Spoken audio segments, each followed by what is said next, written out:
Hey guys, so today I'm going to be showing you how to thread your face and to do extractions. So the first step in threading is cleaning your hands really well. Then you put on your gloves. You don't want to transfer bacteria from your hands to your face because that can cause contact dermatitis or hair bumps, is they're commonly referred to.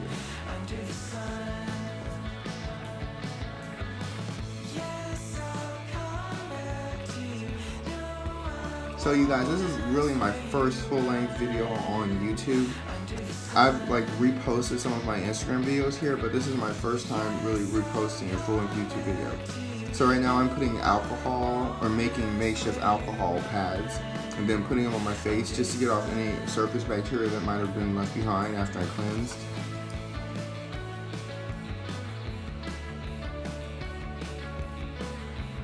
There are two types of thread. This is the Organica thread that I will be posting a link to in my description.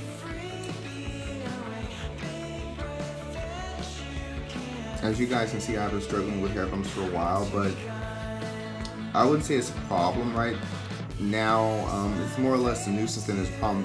When I was younger, it used to be a really problem to the point where I would have, I've seen some pictures of guys whose hair bumps are so severe, it literally looks like they have welts on their skin, like giant welts. Okay, at one point in time, my skin was that way. Nowadays, because of the fact that I stopped using multi-bladed razors, I say this to guys all the time, do not use multi-bladed razors, they are not good. If you want to get a quick shave, then just use a single blade razor and practice with it, or a straight edge razor if you're more into the finer details. But stay away from multi-bladed safety razors. They're not a good idea, and guys with curlier hair textures tend to break out 90% of the time when using them. It wasn't until I stopped using multi-bladed razors that my contact dermatitis almost cleared up entirely, with only a few hair bumps here and there. The thing is, once you get hair bumps, you're always going to have them. Even if you figure out a way to clear them up, they're always going to be there. There are ways to kind of circumvent their production, but all in all, they're always going to pop up. You can kind of decrease the number of hair bumps you have just by changing up your shaving routine or your hair removal techniques, but you're still going to have them. You still need to extract them. Like, there are a few around my neck, as you can see, that need to be extracted, that threading just won't cut it for them. I'm going to show you some extractions in a minute. Hold on.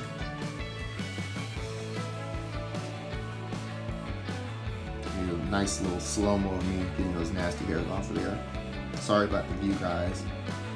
I'm using my macro lens to zoom into my tweezers so I can kind of zoom into the affected area, get you guys up good and close.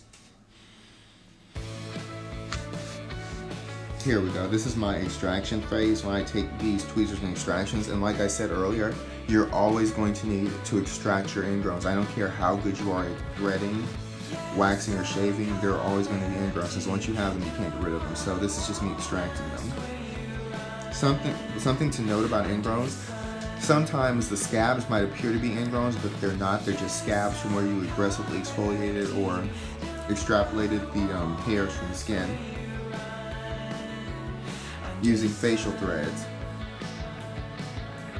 Speaking of which, you guys should really check out the Organica thread. It was available on Amazon for around $8, and they give you about 4 spools of thread, which I think is a deal. It's the only thread that's made from organic materials, and it's made in India and imported to the US, and you guys should definitely check it out, because this thread I've been using throughout the entirety of this video.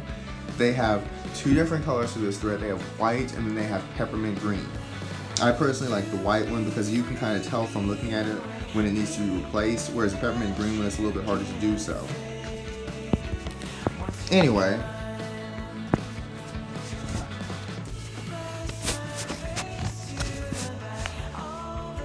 sorry about the view, guys. This is my first time really using my macro lens like this.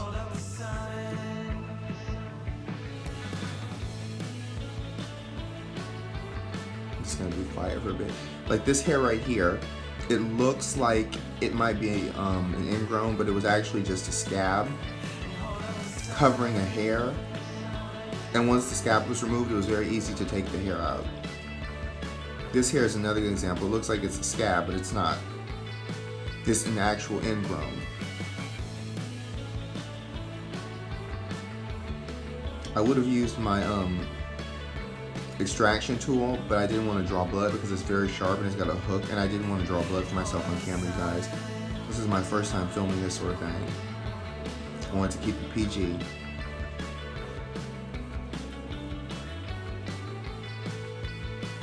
I don't know if you guys can see that ingrown, but it was a really good one. It's a juicy one. I really want to get it. Yeah, I drew a little blood here and there, so just disregard that.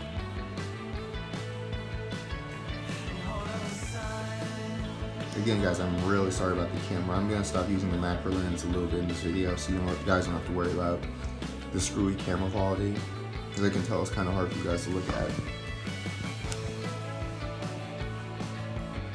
Speaking of threading, as I sit here narrating this video, I think I need to start threading again. It's been about a week since I made this video, and I can already feel the stubble. The thing about threading is that when it comes to threading men's faces, you want to kind of do it every week and a half to every 1 week to 1 week and a half. It's better to get the hairs while they're sparse and they're not fully populating your face, because when you get a whole face of hair, it takes 2 to 3 hours to fully extract it. And I'm not just saying to do it quickly, I'm talking about extracting it entirely to a point where your face is BB smooth, baby bottom smooth.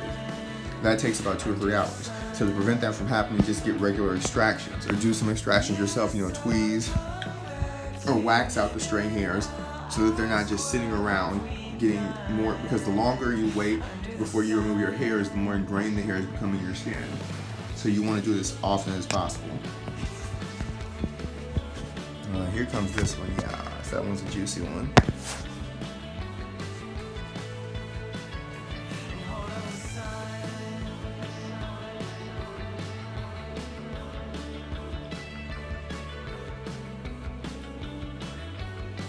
Like I said, most of these are just scabs.